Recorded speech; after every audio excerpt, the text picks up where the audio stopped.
was brought up in a very traditional space where women were nurses or teachers, and when high school counselor said to me, wow, you're good in maths and sciences, why don't you run off and be a bookkeeper or a math teacher?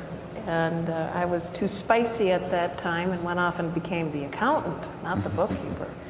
But accounting wasn't for me, and I went back and got my operations management degree and went to work for Honeywell. In Honeywell, meanwhile, my father, it was never someday daughter, this will be yours. Of course, that would be a more traditional flavor for a son. And then one day, Honeywell offered me a third shift production supervision job in Las Cruces, New Mexico. Of course, I was 27 years old, and I'm going, whoa, is that a career move or what? So I called my dad, and I said, what do you advise me to do? And he said, yeah, go ahead, and it's great, go get the experience. And then he said, say, by the way, tax accountant daughter, how do you sell a business? And first things out of my mouth were, will you sell it to your daughter?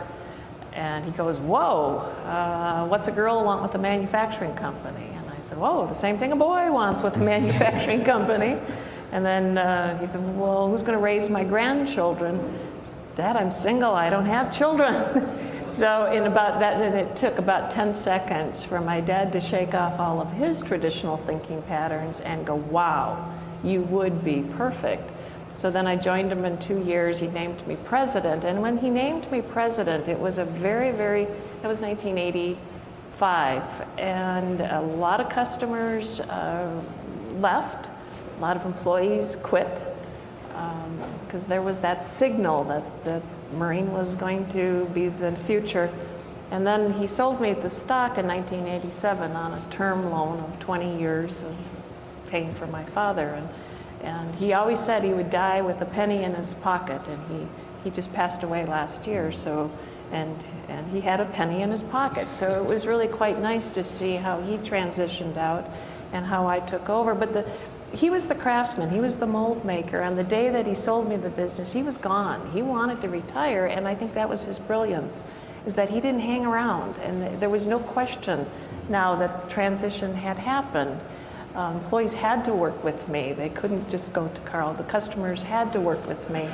And I never allowed that to stand in the way of trying to deliver good quality product on time, which at that time was fairly simple to do. I mean, everybody was shipping product very, very late, and AQL levels were what was happening.